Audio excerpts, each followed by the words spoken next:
ام یقولون افترا، کہ یہ کافر کہتے ہیں کہ نبی نے قرآن خود گھڑ لیے.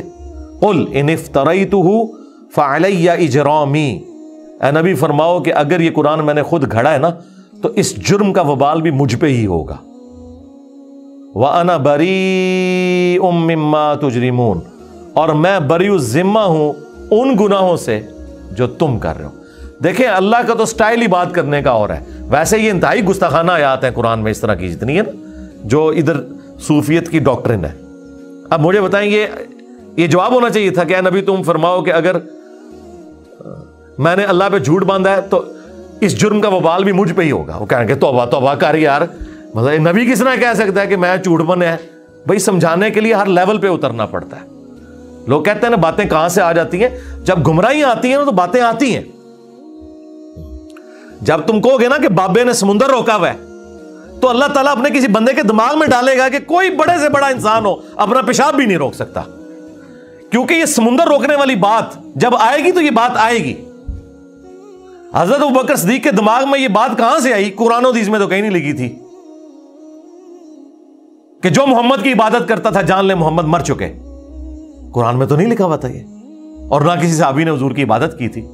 یہ اللہ نے ان کے دماغ میں ڈالا کہ یہ کیا ہے. اس کی وجہ یہ ہے کہ جیزس کرائسٹ کو لوگوں نے خدا بنایا، کہیں محمد رسول اللہ دوسرے جیزس کرائسٹ نہ بن جائے.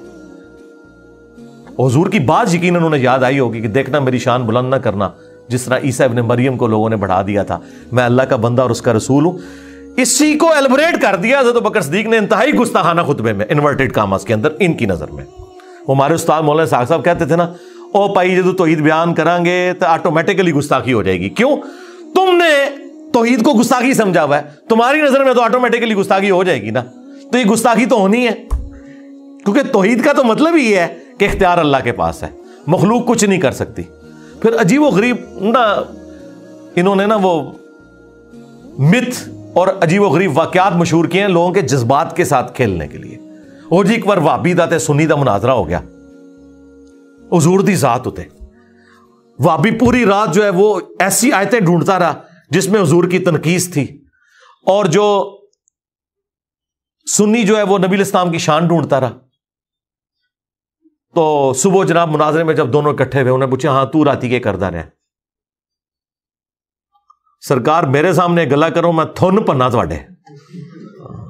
تواڈے بابیاں دا بابا آ گیا دنیا تے ہن.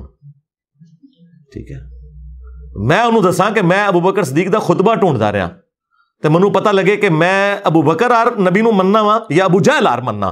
تو دس ابو جہل تو کنوں ڈھونڈتا رہا قرآن چوں کے کڈدا رہا؟ اور نبی کی شانیں جو تم قرآن سے نکال رہے ہو ان شانوں سے کس کو انکار ہے؟ کیا نبی کی شان کا مطلب یہ ہے کہ نبی خدا کا بیٹا بن جائے گا؟ عیسیٰ ابن مریم جیسی شان قرآن میں کسی کی نہیں آئی ہے، کسی پیغمبر کی نہیں. لیکن اللہ نے کہا کہ اگر اللہ ارادہ کرے عیسیٰ کو، ان کی ماں کو، سب کو ہلاک کر دے، اللہ کا کوئی کیا بگاڑ لے گا؟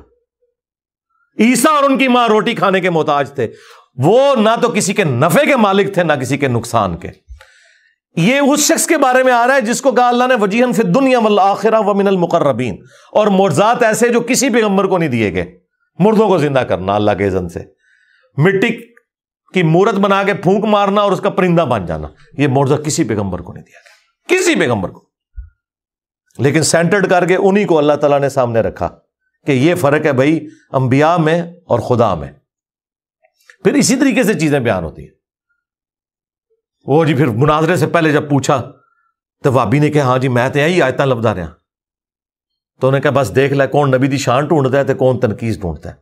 اگر کسی کا یہ عقیدہ ہے کہ توحید بیان کرنے سے نبی کی تنقیص ہوتی ہے تو یہ بلیم وہ کسے دے رہا ہے؟ اللہ کو.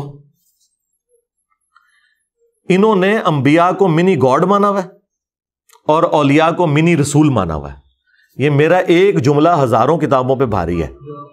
یعنی آپ ہزاروں گمراہیاں ایک کتاب میں جمع کریں نا اور آپ اس کی وجہ پوچھیں نا تو یہ ہے کہ یہ نبیوں کو منی گاڈ مانتے ہیں اور اولیاء کو منی رسول مانتے ہیں. بس یہ وہ فرق ماننے کے لیے تیار ہی نہیں ہے چونکہ قرآن تو پڑھا ہی نہیں ہے.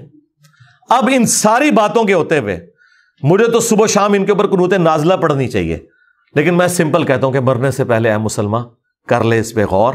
کتابوں کا خدا اور ہے، بابوں کا خدا اور.